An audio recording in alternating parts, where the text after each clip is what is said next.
Ein Aufbau wie dieser bietet Schutz, Stehhöhe und Platz für weitere Navigationsinstrumente und Ausrüstung. Die letzten 2 Jahre über haben wir eine Art Prototyp hiervon ausprobiert, sind wirklich sehr zufrieden gewesen. Deswegen haben wir uns an die Arbeit gemacht und dieses Ding erschaffen. Wir nehmen euch heute mit von der ersten Ideenfindung bis hin zum Einbau an Bord. Viel Spaß und los geht's! Am Anfang von allen stehen natürlich die Planung und insbesondere die Formfindung. Mit dem alten Aufbau sind wir gut klargekommen, der neue sollte aber etwas breiter, länger und vor allem deutlich hübscher werden.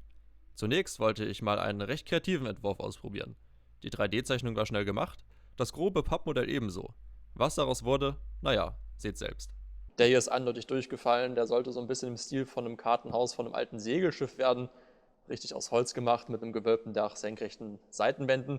Ihr seht, der ist extrem klobig, der hat zwar innen viel Platz und wäre einfach zu bauen gewesen und hätte bestimmt auch gut ausgesehen, aber eben nicht auf diesem Boot, deswegen kommt der jetzt weg und wir bauen was etwas passenderes, was kleineres, was nicht ganz so füllig daherkommt und vor allem aus Sandwich-Material. Es folgten noch ein paar Entwürfe, bis ich mich endlich auf einen festlegte. 3 Fenster vorn, je eins pro Seite, Überhänge vorn und hinten. Hier nochmal im direkten Vergleich zum Prototypen. Sieht schon besser aus, oder? Dann noch den Materialbedarf ermittelt und wiederum zu Schere, Pappe und Panzerband gegriffen. Das Ganze auf Stehhöhe in allen Lagen getestet und für gut befunden. Bauen wir so. Also Balsaholz bestellt, ausgepackt Seht ihr was, das gefällt mir. Gummibärchen. und über die Nervennahrung gefreut. Ihr seht schon, Balsaholz ist wirklich unfassbar leicht. Das sind ungefähr 2 Quadratmeter, wiegt ungefähr so 3 Kilo. Und dann ging es auch endlich in der Praxis richtig los. Um uns das Anzeichnen der einzelnen Teile zu erleichtern, haben wir den Laptop mit in die Schreinerei genommen. So war uns die direkte Übertragung aus der 3D-Zeichnung aufs Holz schnell und sicher möglich. Alles immer schön nach dem 4-Augen-Prinzip geprüft und direkt an der Kreissäge zugeschnitten. Einige Stunden später waren dann auch die verwinkelsten Einzelteile fertig. Jetzt geht's an den Zusammenbau. Dafür nutzen wir einen Rahmen aus Aluminiumprofilen, der das Auseinanderrutschen der Seitenteile verhindert. Diesen fixieren wir nach dem Ausrichten mit gerade halt zur Verfügung stehenden schweren Gegenständen. Nun stellen wir Rückwand- und Seitenteile auf, nutzen dafür ein zurechtgeschnittenes Hilfsbrett, um alles auch zu stabilisieren. Jetzt kommt probeweise schon mal das Dach drauf, passt. Jetzt kann das große Nähen beginnen. Die Nadel gleitet einfach so durch das weiche Balsaholz, Vorbohren ist nicht unbedingt nötig. Ich gebe zu, ich bin schlecht im Nähen, trotzdem sind bald alle Teile fest vernäht. Jetzt darf der Aufbau einmal probeweise an Bord. Passt auch. Nun werden die Lücken zwischen den Nahtstellen verspachtelt, nach dem Aushärten die Fäden gezogen und der Rest der Kontaktstellen der Holzteile ebenfalls mit Spachtel versehen. So, bisher war ja alles relativ entspannt. Ein bisschen planen, anzeichnen, sägen, nähen und spachteln. Das kriegt man soweit hin. Jetzt allerdings geht's ans Laminieren und das ist schon eher eine ziemlich hohe Handwerkskunst, wie ich finde. Da bin ich eher so leicht unterdurchschnittlich bis durchschnittlich gut drin, gerade wenn es um enge Radien wie zum Beispiel an den Kanten des Aufbaus geht. Von daher nehmt das, was jetzt kommt, bitte nicht als Anleitung, sondern als Baubericht.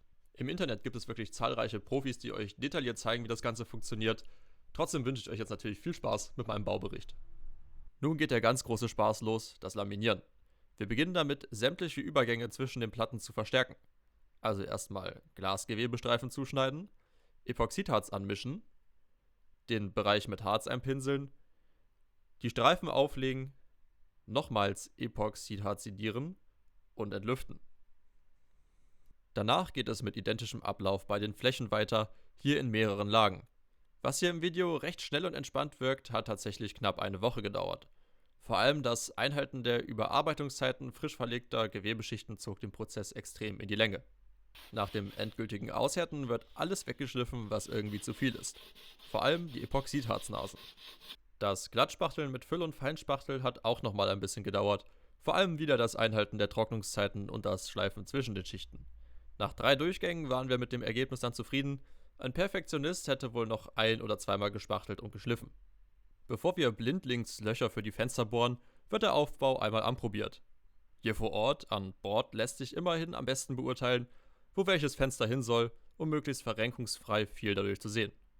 Die Fensterausschnitte sind im Anschluss schnell gebohrt und das Lackieren kann beginnen.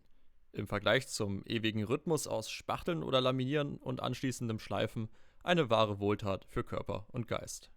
Nun folgen endlich die Bullaugen, der Aufbau nähert sich immer weiter seinem finalen Erscheinungsbild. Die vorderen seitlichen sind zum Öffnen, so kann die Kajüte noch besser belüftet werden als zuvor. Der nächste große Schritt ist das Verleimen und Verschrauben des Steckschottrahmens. Diesen bringen wir außen an, um das Boot auch gut von innen verschließen zu können. Beim Prototypaufbau war es noch andersherum. Da war das Einsetzen des Aufbausteckschotts aus der Kajüte heraus immer ein kleiner Gymnastikakt. Einen ganz besonders geeigneten Platz haben wir uns für unseren Autopiloten überlegt, dazu aber später mehr. Der Aufbau ist nun endlich fertig. Jetzt kommt der große Moment der Wahrheit. Passt er auch? Ihr könnt euch meine Anspannung sicher vorstellen. Zwar hatten wir ihn schon einmal probeweise aufgesetzt, nun haben wir aber Bullaugen und Türausschnitte drin, die schließlich auch an der richtigen Position sein müssen. Noch kurz zurechtrücken, passt. Eine halbe Ewigkeit später. Seit nunmehr 4 Tagen bin ich mit dem neuen Aufbau endlich auch unterwegs, mittlerweile in Schweden angelangt. Ihr seht hier hinten am Bildrand noch die wunderschöne Insel Hanö. Da habe ich die Nacht verbracht. Der Aufbau, der hat schon wirklich volle Arbeit geleistet, mir Schatten gespendet, Trockenheit, Sicherheit und Geborgenheit in einem, ja, ich will nicht Sturm sagen, aber 7 Windstärken sind für so ein kleines Boot auf der Ostsee doch nicht wenig. Ja, wir wollen uns jetzt noch ein paar Sachen angucken am Aufbau, unter anderem wie der befestigt ist, wo der Autopilot gelandet ist und ja, die Tür. Wir beginnen mit der Befestigung des Aufbaus am Boot und da haben wir wie beim alten Aufbau auch ganz einfach Scharniere genommen aus Edelstahl. Natürlich wären richtige verstärkte feste Winkel schöner, aber hier passende zu finden, das ist quasi unmöglich. Haben wir hier noch, weil der neue Aufbau etwas breiter ist als der alte, noch mit Teakholzklötzen nachgeholfen. Hier vorne, das gefällt mir noch nicht so zu 100%. Der könnte auf dem Aufbau ruhig was mehr Auflagefläche haben, aber wir hatten gerade nichts anderes. Auf der anderen Seite genauso und hier verborgen von den tollen Rutschdämpfern. Naja, hält auf jeden Fall bombenfest. Man kann hier wirklich gut dran rütteln, sich richtig dran festhalten. Der hält. Was mir auch noch nicht so zu 100% gefällt, ist hier außen diese Dichtlippe aus einem zugeschnittenen Gummi.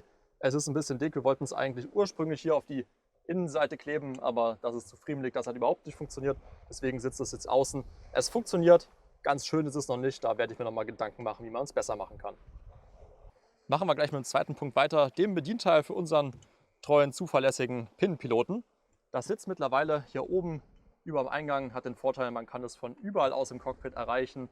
Man kommt gut dran, man kann es gut ablesen. Ist so ein bisschen vor Wind, Wetter und vor allem auch Sonneneinstrahlung geschützt. Außerdem hat es da den Vorteil, da gibt es keine magnetischen Dinge, die irgendwie den Kompass ablenken könnten. Ich hatte das Bedienteil ja vorher da vorne verbaut und wenn da irgendwas neben lag, was irgendwas mit Elektronik zu tun hatte, dann fuhr das Boot Kreise. Da oben ist es ganz gut aufgehoben, denke ich. Hier vorne an der Aufbaufront ist eine richtig schöne kleine Ablagefläche entstanden für Zeug, das man halt gerade parat haben will. Auch ist unser Raspi natürlich wieder mit von der Partie. Hier sein Bildschirm. OpenCPN nutze ich allerdings fast nur noch bei Bedarf, wenn ich also die Alarmfunktion brauche. Denn die Kollegen von Orca lassen sich mit der Implementierung von der Alarmfunktion irgendwie ganz schön viel Zeit. Das Steckschott für den Aufbau ganz unspektakulär. Einfach eine Platte Bootsbausperrholz mit Makrolonscheibe, 2 Riegeln und nochmal so ein Winkel ebenfalls aus Bootsbausperrholz, um das Ganze zuverlässig zuzumachen. Dass das Steckschott ungewöhnlicherweise von innen hier eingesetzt wird, hat einen Grund. Wenn es draußen kalt ist, nass ist, stürmt und regnet, machen wir einfach das normale Steckschott vom Boot zusetzen, das Aufbausteckschott ein, machen die Riegel vor und haben hier drin unsere Ruhe. Wenn ich das Boot vorm Verlassen zumachen will, das geht natürlich auch, kommt erst das Ding hier oben rein, dann gehe ich raus, dann das Steckschott abschließen und fertig. Fertig sind wir nun auch mit diesem Beitrag. Über Kommentare aller Art, über Daumen hoch oder ein Abo würde ich mich sehr freuen. Wenn ihr ähnliche Konstruktionen auf euren Booten habt oder diese mit sonstigen der Seetüchtigkeit oder Seeausdauer zuträglichen Umbauten ertüchtigt habt, schickt mir doch gerne auch eine Mail mit Bildern davon.